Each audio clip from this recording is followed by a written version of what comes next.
You're listening to Straight Talk with Trevor. Wait, Daddy, how many times are we going to keep doing this? Reaction today to the Supreme Court's bombshell decision to overturn Roe v. Wade, leaving the abortion rights to state lawmakers. Just moments after the announcement, Americans on both sides of the debate took to the streets to let their feelings be known. Amber Cogliano has our reports. Just after 10 a.m., the news broke to cheers and tears. Bottom line, Roe versus Wade is overruled. There is no constitutional right to an abortion. Let's Make a Deal was on the air when the CBS News countdown interrupted regular programming. The court has ruled that states can decide whether abortion should be legal or illegal. As Nora O'Donnell read the news live, Chief Legal Correspondent Jan Crawford rushed to the anchor desk with the hot-off-the-press details. It's a 5-4 opinion. As people reacted to this historic decision, there is an effort to understand its full impact. What does it mean for America, especially women? It's just seismic. This is one of the most significant, historic decisions in modern times. Experts represented both sides of the issue. This is a really stark moment in America and a huge setback for every generation younger than me, who now will have fewer rights than my generation. We are just thrilled by the Supreme Court overturning Roe v. Wade. It's long past due. Firebrand Congresswoman Marjorie Taylor Greene was swarmed as she expressed her joy over the decision. House Democrats chanted as they marched in protest to the Supreme Court. Congresswoman AOC took a megaphone. Into the streets! Into the streets! Into the streets! Speaker Nancy Pelosi looked downcast when she began her press conference. There's no point in saying good morning, because it certainly is not one. Famous names lit up social media. How dare they? Absolutely tone deaf to the will of the American people, writes Bette Midler. I am heartbroken for people around this country who just lost the fundamental right to make informed decisions about their own bodies, posted Michelle Obama. Today's decision closely matches the draft decision that was leaked last month. When that document was leaked, high fencing was erected around the Supreme Court. You can still see it in place today. There was also police in riot gear. As for the status of the leak investigation, I'm somewhat skeptical that if we don't know by now, we probably won't find out, at least not for many years.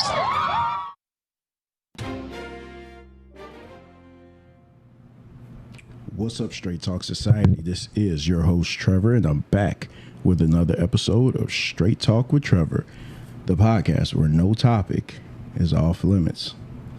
Well, I'm back. When I signed off of the last episode, I said that I was going to take a few weeks off because the season was over, and the only way I'd come back earlier is if something important happened. And just like I knew it would, something important happened. So on Friday, I got word that it actually started by a text message that I got. The text message was from Anonymous, and it simply said that these chicks are going to have to fly just like they fly to get their bodies done. Now they're going to have to fly to go kill their babies. And I'm like, wait a minute, what the hell are you talking about? And so then I went and looked, and I saw that the Roe v. Wade has been overturned. So that's what we're going to talk about tonight. That's all we're going to talk about tonight. And last time I did a Quickies episode on this once we found out about the leak. But now that it's actually been overturned, and because of the sensitivity of this topic, and I know how some people feel when they say old men are talking about women's body parts and women's topics, I'm not alone tonight. So joining me to talk about this, my wife is in studio with me. What's up, baby? Hey, sweetheart. All right, so let's start here. when you heard that the Roe v. Wade was overturned, what was your immediate emotion? What did you feel? Immediately, I felt disgust. That is the best word that I can use without cursing. The best feeling word that I can use to describe how I felt in that very moment. Ultimate disgust. Why were you disgusted? Mainly, I was disgusted because I'm tired of this country is really starting to get on my nerves. First of all, the things that we find importance in, there is so much going on in this country, and for some person to feel the need to go back, hey, let's find something that we can F up, something that we can mess with and cause more controversy, and for that to be what it is, like we're going to take personal rights away from someone, a group of people, and just change what has been, I feel, has been fine for the past 50 years. I think it came in 1973 or something like that.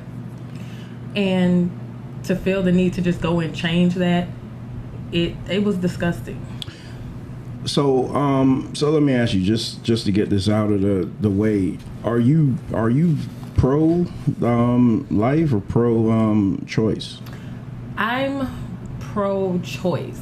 I don't want to say, and we recently had this conversation, and I love the fact that after you and I had been talking about it for a while last night, you never came straight out and asked me. We would have the discussions, and then you waited, and I said something. I don't remember what it was, and you was like, that's it.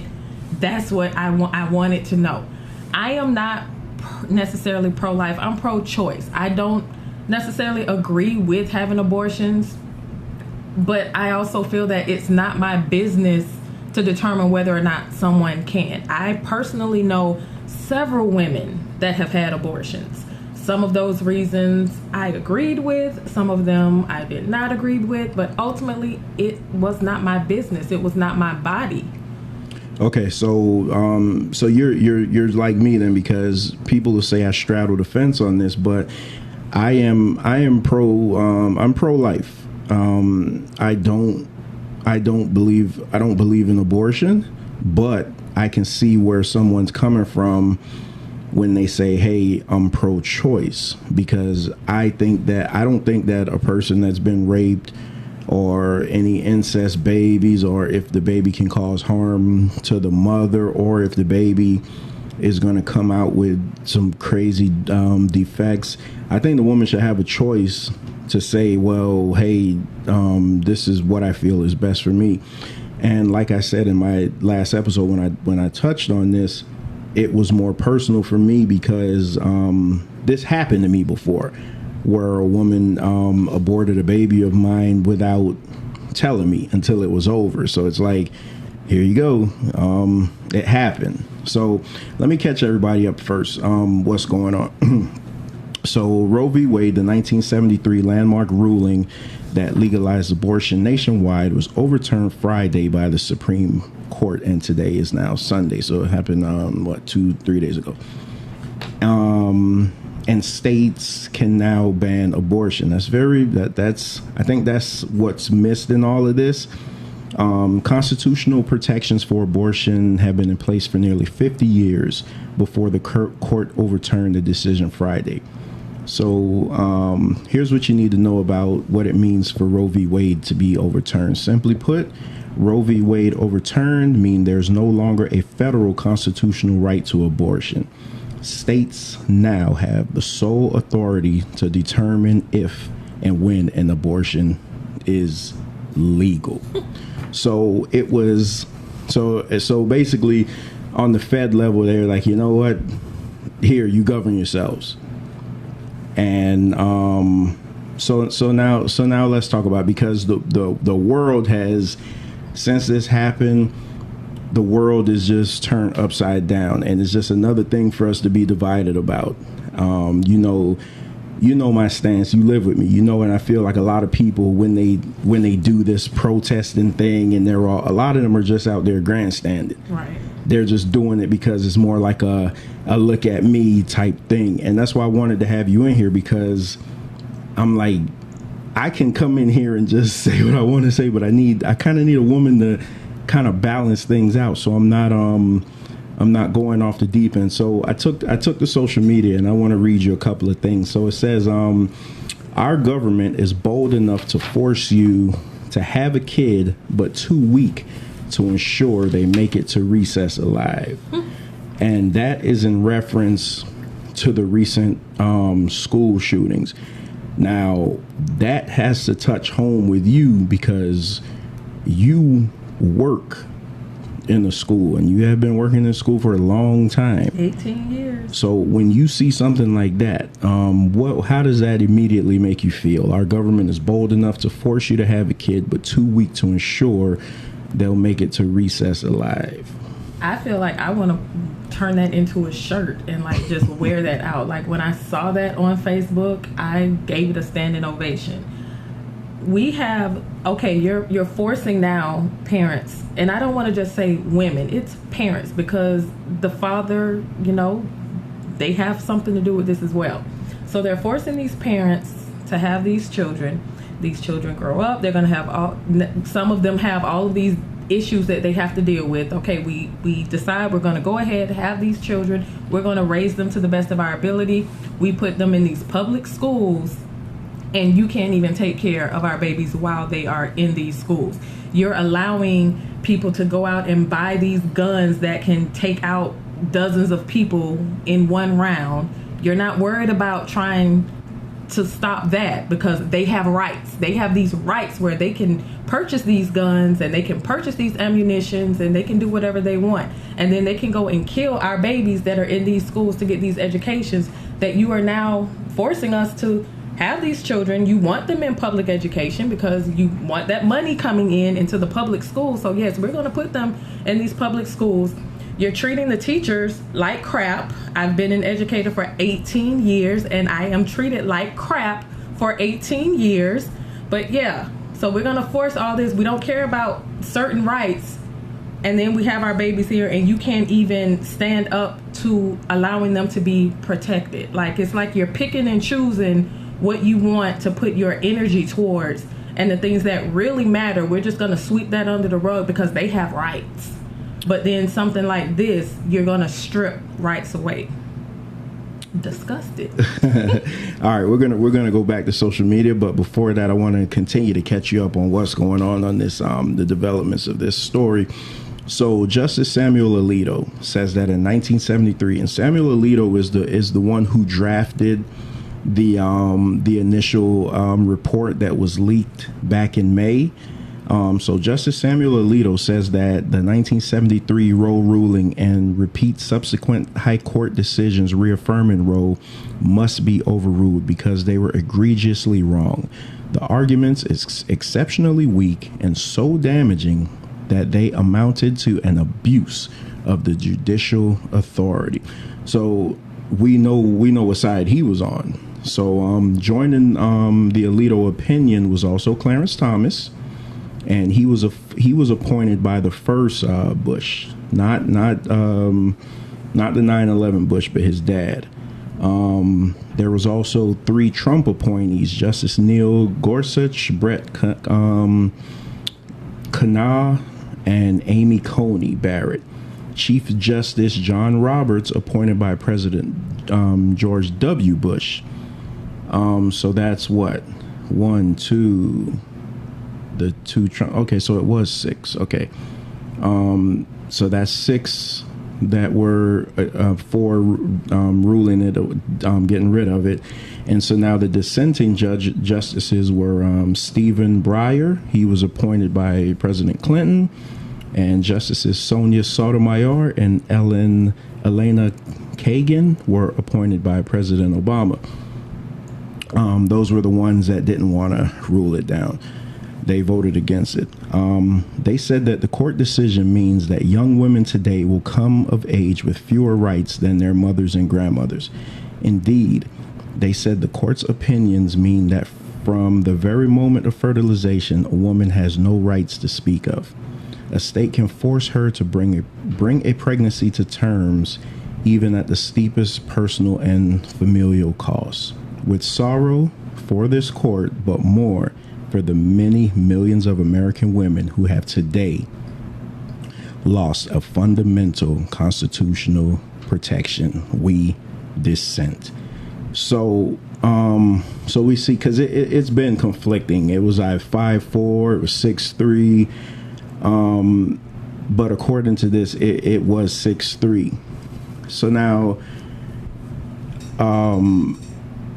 something was said in here that I kind of disagree with, and maybe you have some pushback to this. If it's not, we'll move on. But it says, young women today will come of age with fewer rights than their mothers and grandmothers. I can't buy that one. I get the emotion behind it. I do, because I get people are real pissed off about this and passionate, but most of their mothers and grandmothers didn't even have the right to vote. Some of their ancestors were slaves. Because you got to remember, slavery segregation wasn't that long ago. So we got to be careful sometimes when we say stuff like that out of emotion. I know, I get it, man. Because sometimes I say things out of emotion, but you can't look at the rights that women have today, and just because of this one moment, that you're now going to turn around and say, oh, they'll grow up with fewer rights than their mothers and grandmothers. So that's my only kickback to that. Taking into totality all of the things that my grandparents and like my mother had to deal with, I don't feel that because of this one thing, I don't feel that I'll have fewer rights. I don't feel that Leia will have fewer rights. This is one right that I should have, that my daughter should have, and if she has daughters, that they should have. But I don't feel that we have fewer rights. Okay, so you brought her up. I wasn't going to. I said on the show that I did about this last time that when we found out that we were having her, and because of your age, and not that you're old, but because of your age at the time, they were like, oh, it's considered old to be having you're considered children. old to be having children. What they call it, geriatric pregnancy. Yes. So they said that there was a possibility that she probably could have like Down syndrome and things like that.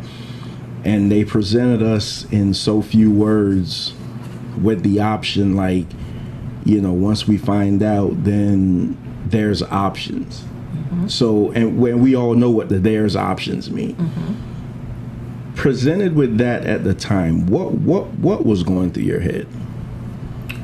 I was nervous. I was afraid.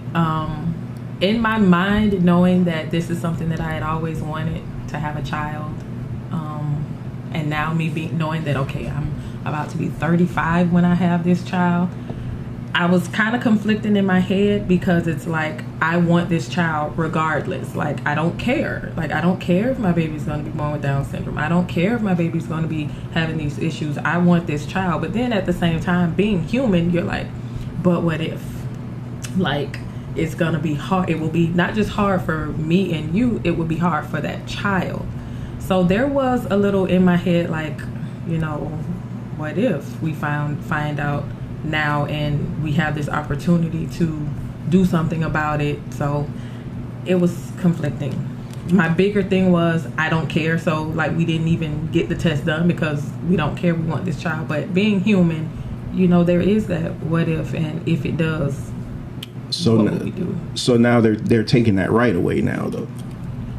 And I'm disgusted. So it's like like that's a right that I should have been able to have. That's a right that parents, and I'm not just going to keep saying mothers, because I know a lot of people, when they hear abortions, a lot of times they just go straight to like your anonymous write-in. Now these chicks just want to catch flights to go kill their babies. Like, it's not just a woman that has that decision to make. It's, for us, it would have been a partnership. It would have been a decision that we would have been able to make together, and we and me should have had that right to be able to make that decision.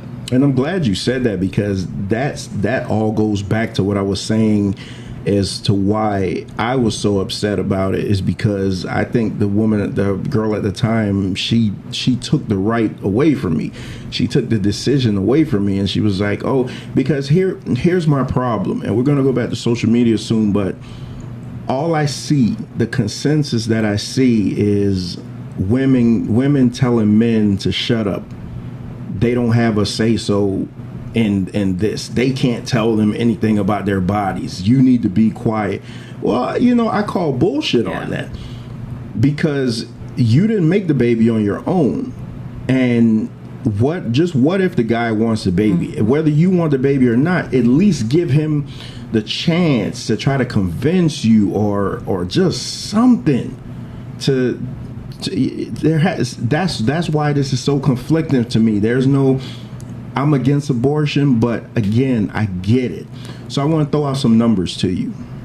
62, 68, 74, 72, 67, 83, 54, 57, and 85.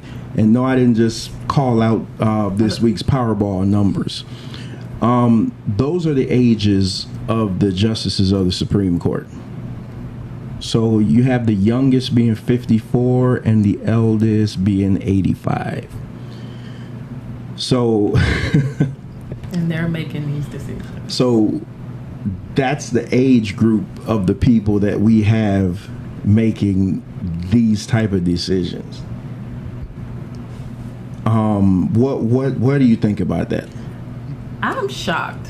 I really am. You know, I don't know what you're going to say before you go live, but when you gave me your notes, like literally 2 minutes before we sat down, and those numbers jumped out at me, and of course I'm thinking like, okay, you putting lotto numbers down? And I looked up and saw that those are the ages of the Supreme Court justices. I'm shocked. I'm shocked. Yeah, it's crazy. So let's go back to social media. This is one that's been floating around, real popular one. I bet implementing mandatory child support at first detected heartbeat and a required billing of their insurance for 50% of the resulting medical bill would change a lot of dudes' minds about women's choices. And again, I call bullshit on that, because what you're saying right then and there, you're like, guys are okay with this. So again, to me, it's an emotional reaction. It's just like, oh, I need somebody to point the blame at. Let me act irrational now. I mean, I'm not here alone. What do you think about that? Let me see what's in it. I think that would apply to the guys that do feel that way. But again, not all guys. And I have been seeing that. Like, I've been on social media, Facebook. I've been spending a lot of time on LinkedIn, where, you know, that's the professional platform. And I'm actually seeing a lot of guys that are not in agreement with that. And they're feeling that women should be able to, you know, have their choices. So I think, and I've been seeing a lot too as well, where people are just assuming that, okay, it's the men that are feeling this way. And that's why I like that we had that discussion and we had that conversation. And I'm starting to see that there are some men that are not necessarily on board with this. All right, so keeping in that vein, I want to take you to something I saw on Twitter, and it says, why are men not speaking up? Are you not mad? So before I even read the responses to this is my problem here. There's an underlying issue here that is man against woman. I think, and that's the problem. Yeah. The divide in this country between man and woman is ridiculous. It's like anything that comes up, you can always pit man against woman. And until you guys know my stance, especially in our community, until men and women get together and work together, nothing will ever work for us. This is a woman asking, why are men not speaking up? Are you not mad? That's what they're asking. So now some guy responded, because our choice never mattered. If we wanted a child and the mother didn't, # child be gone. If we didn't want the child and the mother did, hashtag child support. Even if we speak on this matter, our voice is irrelevant since we men would be speaking on behalf of women.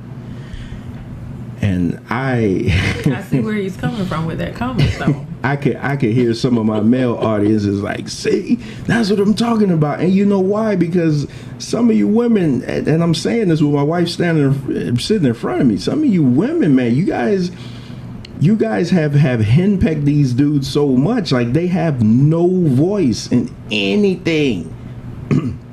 So they don't feel like in a situation like this is like, I don't know. It's almost like if you saw two relatives fighting, you saw your wife fighting her relative, and you're like, man, should I jump in or not? Because I know that's my wife, but then I know if I jump in, they're gonna be like, oh no, you don't jump in family fights. You know what I mean? Like that's what I should. And so here's another response to that thread. It says, I think abortion should be illegal.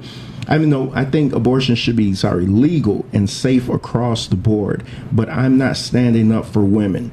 They've done nothing but shit post about us. Blame all of us for what 2% do. And it's my body, my choice. If you're a man, don't make opinions on uteruses. But on the same note, if you're a woman, don't make opinions on testicles. And that seems to be that seems to be what it is going around the board. It's like the men that I've talked to, they always like, I feel this way, but I don't feel it's my place to talk about it. So, okay, do you feel like I have a place to talk about this what's going on? I like that part where it says if you don't have a uterus, don't talk about my uterus. My thing is, if you're not my man, don't talk about my uterus. I don't need any other man that does not have a uterus or any woman that has a uterus making decisions for me. You being my man, whether we were married or not, you being my man, I do feel that you do have some responsibility to what happens as far as me becoming pregnant. Now, whether I decided to keep the child or not, I feel that, and I understand why men feel the way that they feel when women are like, it's my body, blah, blah, blah. Well, if he is the father of that child, I feel that he should have at least an opinion as to whether or not you're going to keep the child, whether you decide on your own, because you're right, it is your body. When we are carrying these children, it is major. When we're having these children, especially if you're having a cesarean section, that's major surgery. That's stuff that you have to deal with. Your body growing, your body changing, sickness and all of this, possible death while you're having your child. So ultimately, you're right. It is your body, and no one can make that decision for you. But I do feel that the father should have some say in it, at least be a part of that discussion and that conversation. I feel that that's fair, and they are owed that. So I get it, but ultimately, it is up to the woman. But I don't feel that any one person or group of people should be able to say what someone can and can't do with their body. But with that being said, we have a 62-year-old, a 68-year-old, a 74-year-old, probably can't a have children, can't have 72-year-old, sex, can't do nothing. a 67-year-old, an 83, 54, 57, and 85-year-old. Making a decision about what we can and can't do with our bodies. So the thing that we aren't taught, I'm going to save that for later. So we live in the state of Florida. Unfortunately. And okay, so this is where we're going to disagree again, because I often lately I've been saying my boy Ron DeSantis, and I know you don't like it. I have to side eye you. I have to side eye you about that. So okay, so the reason I like DeSantis is because of some of his latter decisions that he's been doing, and I'm not stupid. I know he's doing it because he's trying to make a push for the White House. So he can say, "Remember that time I kissed mine." So since we live in Florida, until July 1st, Floridians seeking an abortion can obtain one within 24 weeks of pregnancy. Then a new law will go into effect banning the procedure after 15 weeks. So it's not okay. So you guys got to listen to that, because he's saying So currently until July 1st, which is in a few days, that you can still get an abortion within 24 weeks of pregnancy. But then the law is going to go into effect banning the procedure after 15 weeks. So you still can get it up until 15 weeks. So unlike some states, including Arkansas, Mississippi, and Texas, Florida does not have a so-called trigger law on the books. What the trigger law is you saw it. I mean, the minute they overturned this, those governors were signing this thing in the law, like banning abortion like crazy. And Florida doesn't have that on the books that would ban abortion almost immediately. So the 15-week ban is set to go into effect July 1st. The law allows for exceptions if carrying the pregnancy to term would result in serious injury or death for the mother, or if the fetus has a fatal abnormality. Now, what they are considering fatal, I don't know. Okay, I was going to ask about that. So this is back to what I said. I am pro-life, but, and I'm not going to change my stance, I totally understand a woman wanting to have an abortion if it's going to harm her life. Or if it's gonna, your baby's not gonna have any chance to make it be viable on the outside. Like, why? Like, think about that. Why would you subject the parents to that? Have her carry this baby to term, knowing that the baby's not gonna make it on the outside. I mean, and I think that's where the human aspect comes in. And I haven't even brought up the B word yet. I'm pretty sure I will, but that's where the human aspect comes in. This is what was very alarming to me. And my wife's going to read, she has a couple of stories that she's going to read for us. I think, we're doing good on time. The last line said, "There are no exceptions for pregnancy caused by rape or incest." I mean, my God. So you mean to tell me that this new law going into effect doesn't give a shit that the woman was raped or in case of incest?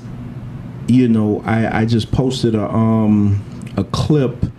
I posted a clip from our family, our resident family, and their our love doctor, where she was talking about child molestation and how we're so quick to throw away our gay child, but we'll let the molesting uncle sit at the dinner table. Now you got the molesting uncle raping the kids and getting the kids pregnant, and now you're telling me that child now has to carry that baby to term. I think that's disgusting. So you have a story for me? Yes, this is in reference to there being no exceptions for pregnancy caused by rape. This is a story. It says, "I was raped at 14, and my rapist, a 17-year-old friend of my brother, impregnated me. At 14, I had to not only deal with being violated by someone close to our family, but also had to deal with mothering a child as a product of rape. I was so ashamed, I only told my sister and my close friend. I remember them hugging me, and I cried saying, 'We're going to beat him up.' Together, we gathered large rocks, put them in a book bag purse, and set out to find him. Our plan was to beat him unconscious, then call the police, but we never found him. We made a pact that we would never tell anyone. 3 weeks later, when I came home from school, my mom was sitting on the front porch waiting, and she said, 'Come here. Did something happen to you?' I looked up at her and said, 'No.' And she said, 'Come here. Someone told me that someone touched you.' I was pissed, and I said, 'Mommy, I'm fine.' She said, 'No, we have to take you to the doctor and call the police.' I told her I didn't want to and I'd be fine. The next day, she took me to the clinic, and I tested positive for pregnancy. I was 3 weeks along. I was so ashamed and scared. My mom blamed herself, and my stepdad was infuriated. I just felt I had embarrassed my entire family. My mom made the appointment for me to have an abortion the next week. She could barely afford it, but we had Medicaid, so they gave us a small discount. I went to counseling for 3 years after that. At 14 years old, Roe versus Wade helped me get my life back. To know that today the Supreme Court overturned such a very important law disgusts me. I am every 14-year-old who was violated and refuses to care for a rape child. It's unfair to have to be reminded every day that someone stole your innocence. Luckily, my mom was very strong. She held my hand through the prosecution, and my violator was sentenced to prison time and charged as an adult. Prayers for our country, prayers for girls and women in this country. So that's one story that resonates, I'm sure, with thousands and maybe millions of other girls that have dealt with this and that will have to deal with this, because unfortunately this is something that happens in our country, and that's going to continue to happen in our country. But now they're not going to be able to be strong together with their parents and deal with it. They have to deal with it in a different type of way that is unfair to them. So listen to me. I'm rarely do I ever try to appeal to emotion, but I'm appealing to emotion now. You really want your 14-year-old to carry the rape baby. You really, I mean, like that's where we are in this world. People could barely afford to live as it is, but you want the 14-year-old to carry the rape baby. I mean, that shit just disgust me, man. And now you know what's going to happen. Just because it's going to be illegal in these states, you know what's going to happen. Women are going to either travel to other states, but it could be worse. You have the women who don't have the means to do it. We're like, I feel like we're legit going to go back to the old times of doing things. Just like you guys have these backyard doctors, and they inject tire fix-a-flat in your ass and stuff like that. It's just going to be all-out war now. The banning something isn't going to stop it. Not at all. Murder is illegal, remember that. But the thousands of people that get murdered every day, I can't. I just can't. What's the next? You have another one? That's the only one that was a rape victim. All right. So, I mean, I've heard of the horror stories of the backyard procedures. I had a video on YouTube where a woman was detailing the experience, but it was just too long. There was no way I could chop it up. And as I'm sitting there and listening to it, like the disgust, man, that was just coming from me. Because this is where we are now.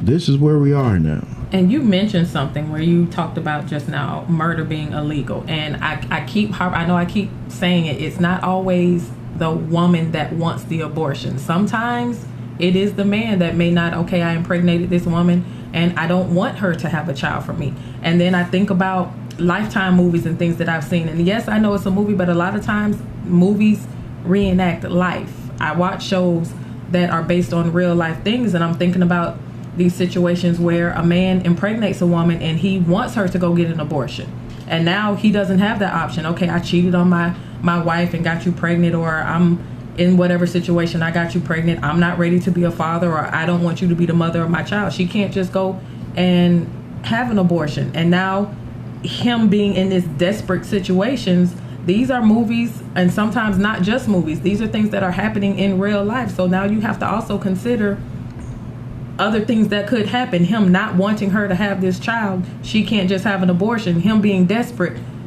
You put two and two together. Yeah, he might not want to. Yeah, I mean, he may not want to risk losing his family, and he's gonna have to keep her quiet some type of way. I mean, we're legit opening up a Pandora's box. Here's another thing from social media. If every time men had sex, they risked death, physical disability, social shunning, a life-altering interruption of their education or career, and the sudden lifelong responsibility for another being, I think they'd expect a choice in the matter. You go on next. I got some things I want to say to that.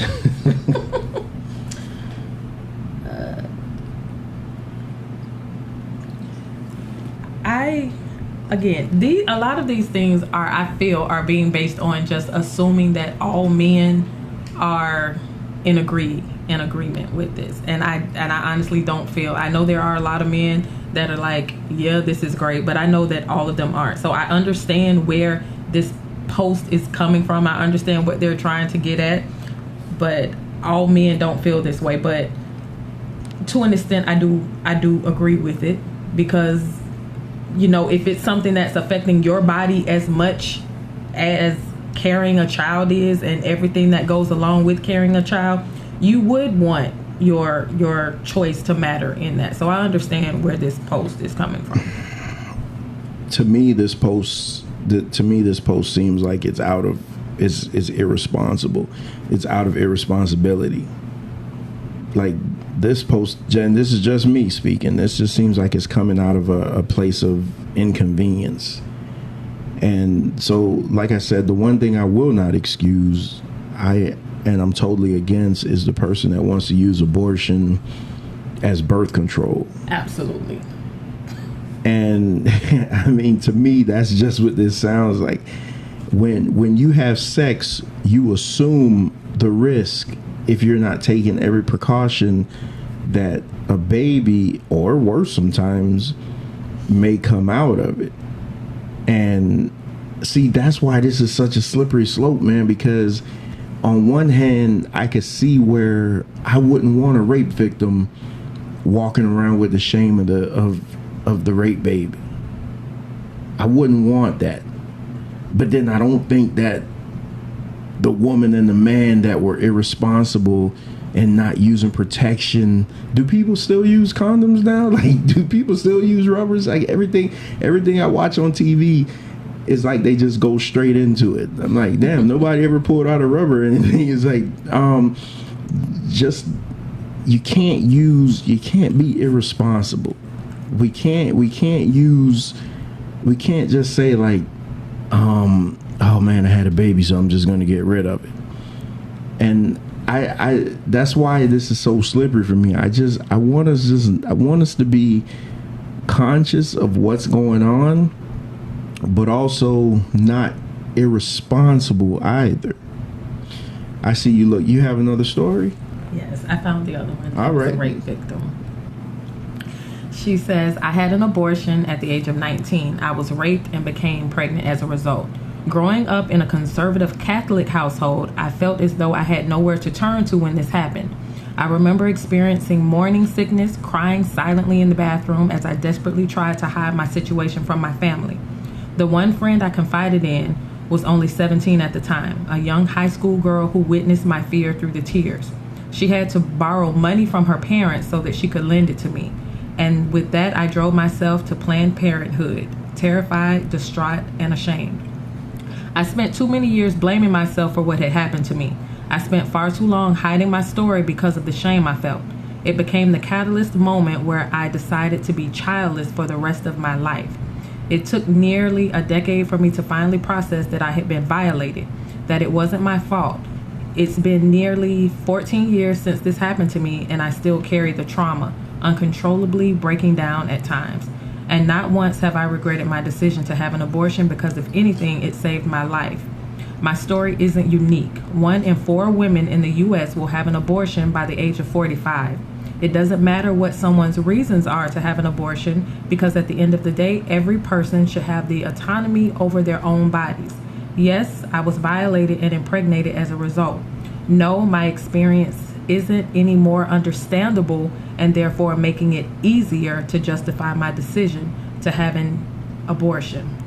Today, I am extremely angry and feel deep sorrow for women people with uteruses, and women without uteruses. I will forever be grateful that I had access to a clinic such as Planned Parenthood near me. I will forever be grateful for my 17-year-old friend at the time who showed true empathy and love, saving my life. I've been seeing that a lot lately. They're saying women, and also have to add in that at the end, people with uteruses. This is not that one tonight. I know. This is not that one tonight, because you're going to get me riled. We'll say that for another episode. So, here's another rape victim. This is two stories. Two stories, different circumstances, but in both instances, they were raped. They were raped. They didn't deserve that. And out of the rape, a baby came forward. And I always like to say, well, put yourself in those people's shoes. How would you feel if that happened to somebody directly in your family? And that's the problem. A lot of times we don't think about it or don't care until it affects us or someone we care deeply about. And then it's usually too late by that time. A lot of times too, and this isn't even in my notes. I just thought about this because I've been hearing this a lot on the YouTube streets. They say that, and I see it in a couple of movies. They say that black women are 4 times more likely to die during childbirth.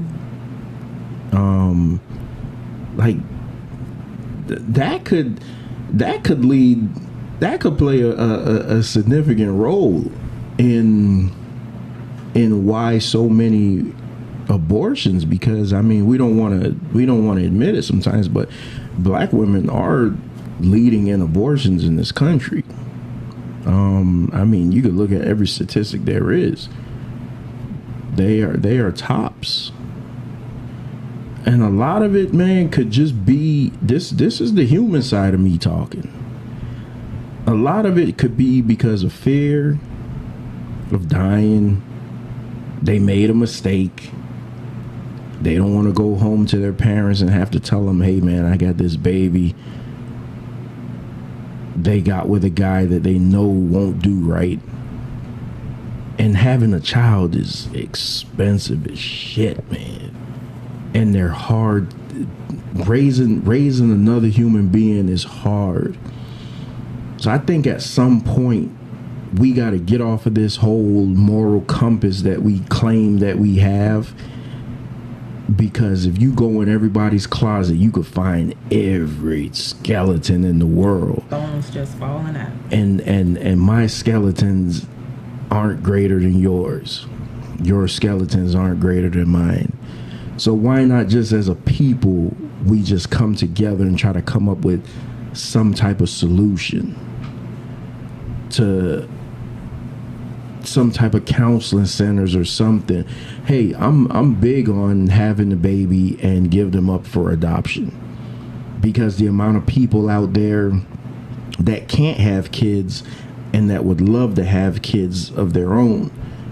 But then I could also be sympathetic to that rape victim, that victim of incest. Like, hey, I just don't want to live with the shame. And I'm not going to sit here and tell any woman what they should do with their bodies, because I don't want any woman to be able to tell me what to do with mine. And my wife is sitting right in front of me. And that's just how I feel about it. There was another post on here on social media, and it says, "You're pro-life until the baby is poor, hungry, sick, houseless, gay, of color, an immigrant, transgender, or mentally ill." And that's I mean, that could happen with any one of us. But again, it's like all these people that are, I'm so pro-life. How dare you have an abortion? How dare you're going to hell if you're having an abortion.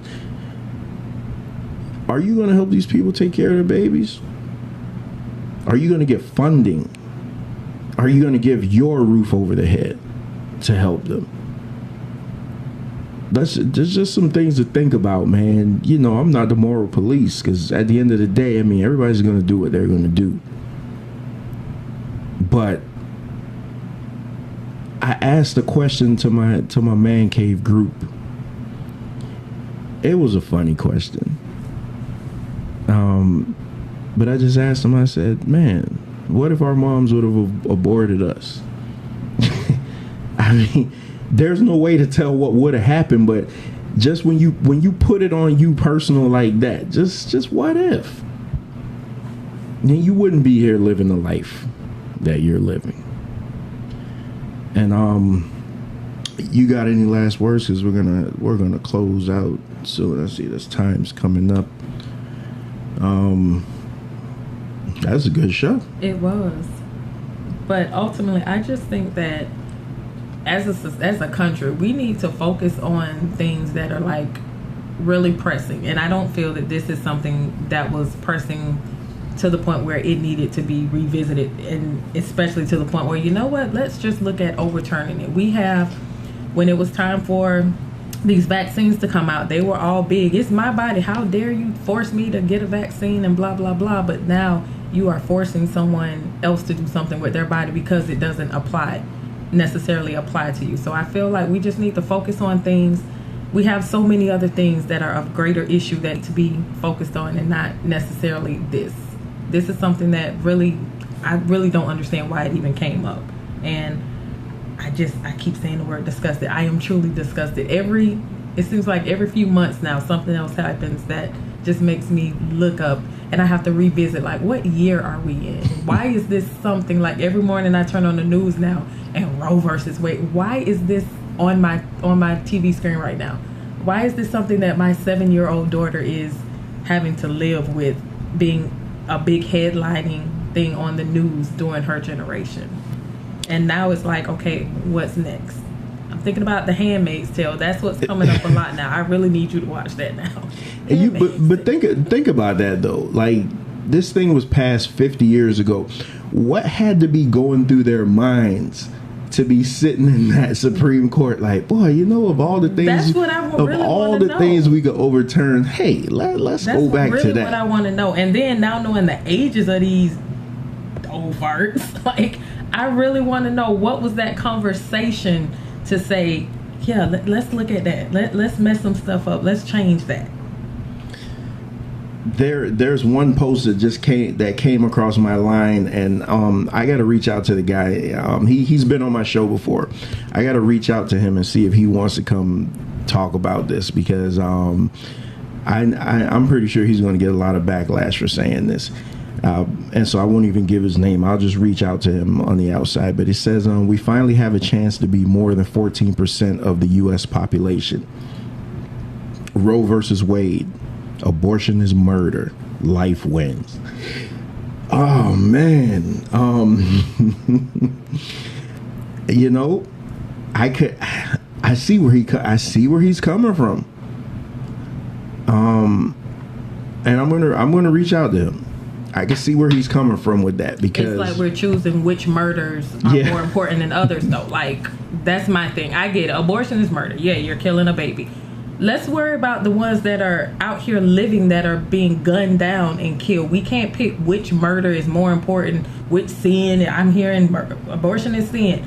We all out here sinning. Like, we're picking which sin is greater than another, which murder is more important than another. The one of the baby that's inside of someone's body. And I get like 24, 25, 26 weeks and on, because my baby was born at 26 weeks and fought for her life, and she survived. So I understand when you're just being careless. That's why I say I don't necessarily agree with abortion, but I don't feel that it's anybody's right to say that you can and cannot do it.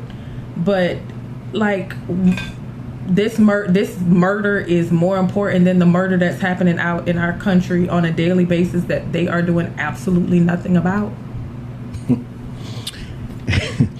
And so See, look at that. I've been trying to get her to come on here. I guess I don't be wanting to talk because I start getting upset and start getting riled up. I guess it got to be topics like this. We're going to close out soon, but yeah, I got to reach out to this brother just based on this post because I get where he's coming from, but yeah, I could, yeah. If anybody wants to reach out, sound off on this, please visit the Facebook page, Straight Talk Society on Facebook. You could leave us a post or a message or anything on the page. Lately, you guys have been seeing me add a lot of voice clips into the show, so you could also send me voice clips. You don't have to use your name, but you just send me a voice clip and I'll put it into the show and react to it. Based off of that, I know that we were supposed to do the letter, but I think this is a more pressing topic. I will be coming to you. I'm gonna push the letter back to probably next week. The letter that I received about the porn ruining the marriage. Yeah, I'll push that back to next week. Unless something else happens, then I'll just have to come back with another Quickies episode. I mean, because the world we live in, every day something new is happening. But I thank my guest for being in the studio. I mean, it ain't like she got to go anywhere. Thank you for having me. So any closing remarks? Oh, my time's running out, but you let the people know what you have going on with your workbooks. Oh yes. Well, I keep mentioning, and you already know that I am an educator. So I am all about helping parents help their children in the home. You know, we are in the summertime. There is a such thing called the summer slide, which is where children lose some of their learning retention that they've gained over the year. They say in reading they can lose 2 months in the course of a summer. In math, it can be 2.5 months. So I have created summer learning workbooks starting from preschool all the way up to grade 5. It covers all content areas: language arts, phonics, reading, and math. I have sight words. I have lots of good things in there to help your child keep up with what they've learned over the school year and also prepare them for what they will be learning in the upcoming school year.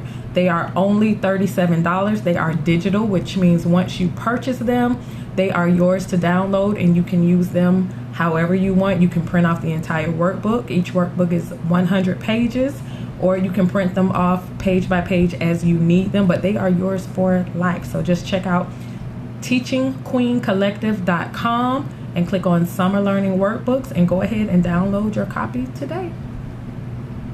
Yeah, y'all be sure to take a look at that. What I was going to say before I leave, I want to make sure and say this. This show was very interactive, so if you do have any comments, you guys wouldn't believe the amount of comments I get based on this show, and I'm so appreciative. So if you have any comments, I would love for you to leave a voice clip for me also, so I could put it in the show. But I will warn you ahead of time. If your argument to me is going to be abortion is bad because the Bible says so, then I'm going to have to, if you're going to bring that argument to me, then you need to be prepared to defend the rape in the Bible. You need to be able to defend the slavery in the Bible and any other crazy thing that they allow in there. That's the catch. So if you're going to bring this to me and say that, abortion is bad because of that, be ready to defend those other stances. That's the only thing I got to say. Have receipts. Yeah, have your receipts. We got to get out of that coming. That can't be your only argument all the time. Oh, because the Bible says so. You know, we got to get out of that. So, with that being said, I leave you with these words of wisdom. Always seek out the truth for yourself, because if not, you'll fall victim to other people's interpretations of them. And with that, I say peace.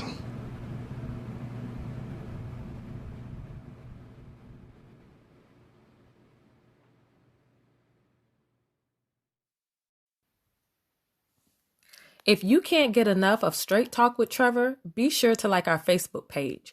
You'll get page-only exclusives like links to early shows and behind-the-scenes video footage. You can also participate in polls that might shape future shows. The best thing about our Facebook page is that's where you can get in direct contact with Trevor. You can also leave show topics, reviews, or even request to be a guest on the show. Again, like us on Facebook, and thank you for your continued support.